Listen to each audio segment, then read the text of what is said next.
Bonjour tout le monde. Aujourd'hui, je vais vous parler de l'appel API SOAP avec Postman. Donc, vous savez que sur ce cours, j'ai juste fait des exemples avec l'API REST, mais je vais vous montrer que même avec Postman, on peut faire un appel SOAP. Bon, l'objectif du cours, c'est pas vous expliquer c'est quoi SOAP, c'est quoi la différence entre SOAP et REST et tout ça. D'ailleurs, je suis pas un expert sur ça et tout ça, mais juste pour en deux mots, SOAP signifie donc Simple Object Access Protocol.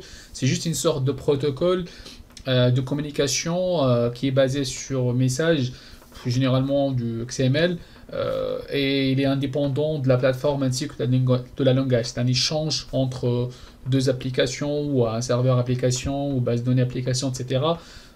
C'est un échange entre deux services avec un message.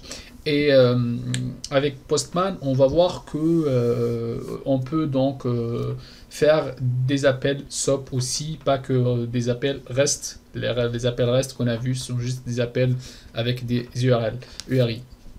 Donc, pour vous montrer comment faire ça, et on va faire un exemple, j'ai déjà besoin de deux choses. Donc, la première chose, j'ai besoin d'un exemple, un exemple SOAP. Donc, vous pouvez trouver des exemples sur Internet. Quand vous tapez sur Google, exemple SOAP WSDL, c'est quoi WSDL? Donc, c'est un langage d'échange. Donc, les API SOAP se trouvent dans un répertoire au format de WSDL. Donc ici, qu'on voit, donc ça c'est un fichier WSDL répertoire et contient ensemble des API SOAP. Donc moi j'ai besoin d'extraire une API. Donc là c'est un répertoire des API qui font c'est des calculatrices. Donc pour extraire une API et l'utiliser dans Postman, j'ai besoin d'un plugin. Ça s'appelle Whistler, c'est un plugin que vous pouvez le trouver sur un navigateur, et à partir de ce plugin là vous pouvez donc utiliser et extraire et même faire l'appel. Vous pouvez même faire un appel SOAP à travers le navigateur à l'aide de ce plugin.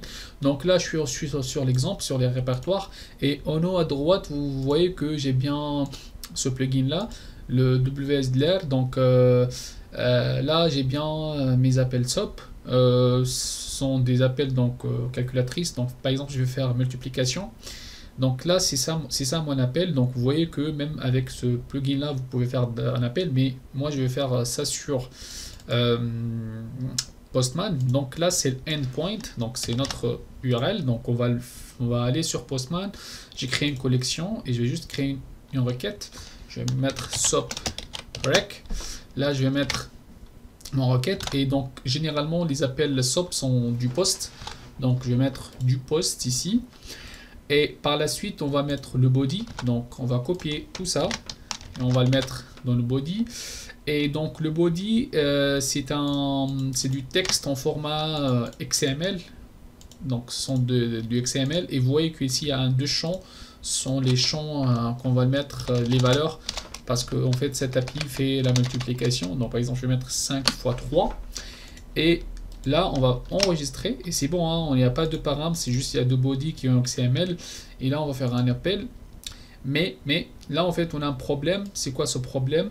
Ça c'est un problème connu sous Postman pour les appels SOAP.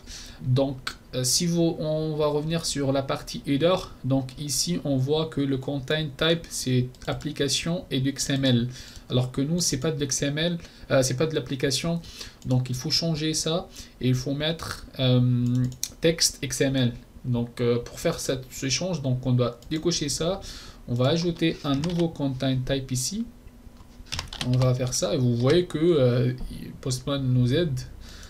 Et là on va mettre texte. Donc vous trouvez toutes les combinaisons des formats. Là on va mettre texte XML, et là on va faire un appel. Voilà, et ça c'est notre retour. Le retour, donc multiplication résultat c'est 5, donc 5 fois 3 c'est 15.